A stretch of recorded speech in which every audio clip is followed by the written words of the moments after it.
yes, oh yes. It's a shining, shimmering, splendid Sunday, and this is Alwin Ignacio, the diva that you love. Together with me is Hello, this is Alex Brosas. Michael Maring Ultra Maldita, and you are watching the Kitty Show, Tarayana Talakayan Showbiz Edition. And imagine, we are 13 days away from Valentine's Day. Kaya, sa aming Easy Round, para sa aming Episode 6, pag-uusapan natin ang nag-iisang Papa P ng bayan, si Piolo Pascual, na nanggulantang ang kakisigan sa mga billboard sa isang bahagi ng Guadalupe. Mare, for someone who is 49, fit and hot, what can you say sa paandar nito ni Piolo Pascual para sa isang underwear and lifestyle brand? Deserve ba ni Papa P na ibuyang-yang ang kanyang pagkanyurap-nyurap na pangangatawan? More than deserving. Oh, why say you? Diyos Pakipaliwanag. Kasi, At his age, okay. my God, he refuses to age. Mhm. Di ba? Kita mo, the abs is there. Mhm. Di ba? Mhm. Yung kakisigan is there. Okay. Di ba? The makismo is there. Mhm. The sex appeal is there. Mhm. Everything is there.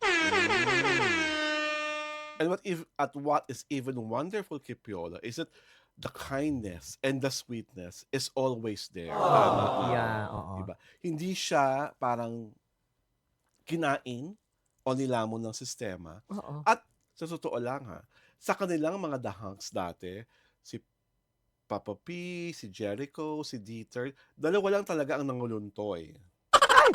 Diba? Nanguluntoy? Bakit? Nangaluntoy, tumanda ang itsura. The who? Parang natuyot. Carlos Agassi And the other and one? Bernard Palanca. Diba? But Dieter Ocampo is Oo. still gwapong-gwapo. Mm-mm. Diba? Kakikita mo lang kay Papa Echo. Oo. Diba? Na mahal na Janine Gutierrez. Tapos Oo. si Papa P talagang lives up to his title of being the ultimate heartthrob. Iba. Diba? Iba. Parang vampira, hindi tumatanda. Oo, diba? Di ba parang... Papa P, baka naman pwede mo naman i-reveal sa amin ang iyong mga skincare.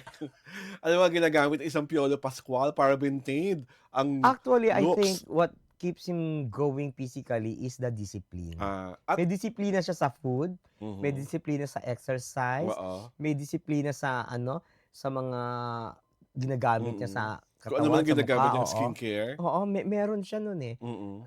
So, ang bottom line, you have to have discipline. Yes. Mm-mm. At talagang, ako talagang more than anything, ang nakaka-endear kay Piolo is that he really cares for the entertainment press. Mm-mm. Diba? Pagkausap mo siya, pag nakikipagkwentuhan siya Yeah, he's sa'yo, genuine. genuine. Mm-mm. Walang put on, walang alam mong umaarte para sa promo. Oo. Hindi na umaarte ng bait-baitan kasi prestong mga to. Oo. He's always been like that ever since I think. At lalo na ngayon, now that he's like fine wine, Mm-mm. mas maganda siyang makisama sa I remember kasi nung when they were doing sila ni Kyle Echari, ano ba yung soap yun? Oo, Sagrado. Pamilya Pamilya Sagrado. Sagrado. Parang, I don't know where you were that time. Nasa labas ako. I think Julie was also there. Nung pagkakita niya kami naghihintay or basta ewan ko nag-CR ka, nag-yossi rin kami. Sabi sa akin, Alvin, anong ginagawa mo dito? We were just waiting for Alex. Pag sabay-sabay kami, okay, ingat kayo. Meron siyang gano'n. Yeah. May extra care. May extra mile of making you feel na, importante sa akin tong mga to. Mm-mm.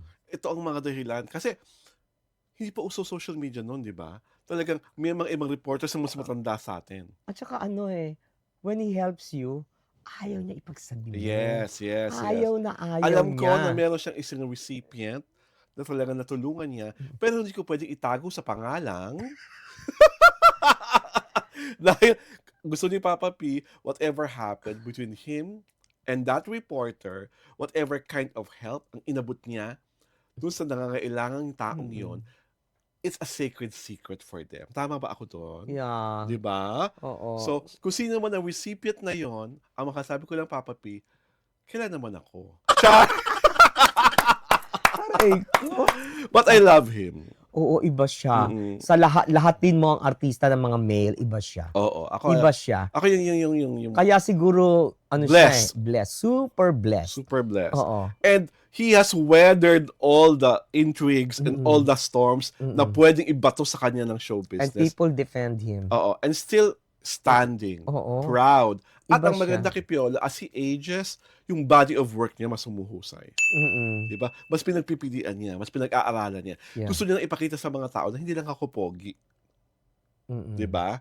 Because if you've seen him in Manila's Finest, truly, Piolo Pascual is one of the finest actors that we have nowadays. He is the penultimate heartthrob. Yes. Siya yun. Siya, Walang iba. Sabi mo nga, lagi mo sinasabi, always say si Piolo Pascual, feeling ko ang the standard by which all heartthrobs and matinee idols are going to be measured. Siya lang talaga yon.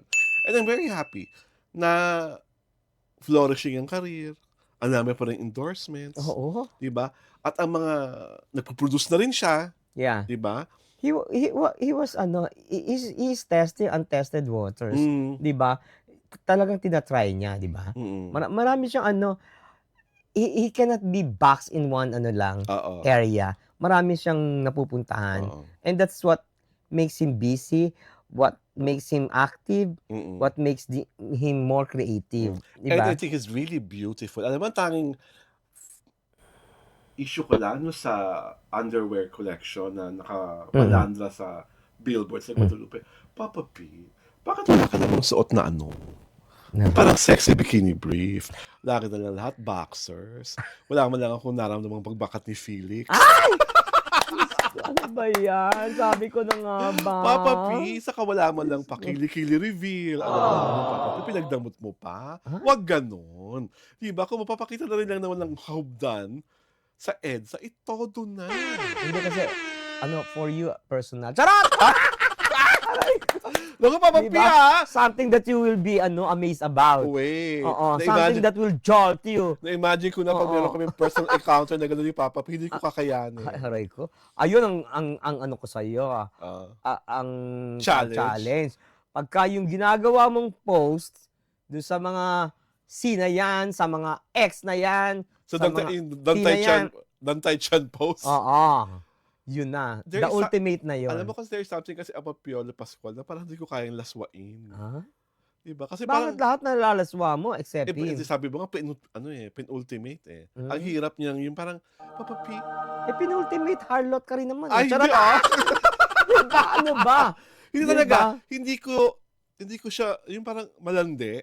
Nahihiya ako kasi ang bait niya eh. Ibig sabihin no? Si XCCP hindi mabait. Oo, diba? Parang Kaya pwede ko landiin. Oo, parang may you were alluding to, diba? to something. Hindi naman. Basta there's something about Piolo Pascual that kailangan mo respetuhin. Kasi legend na siya. Diba? At his age. Oo, iconic. Legend Iconic na siya. Iba na siya. Parang, parang mere mortal na parang pag ginano mo, ay parang Diyos na. Parang, bakla, tampalasan ka.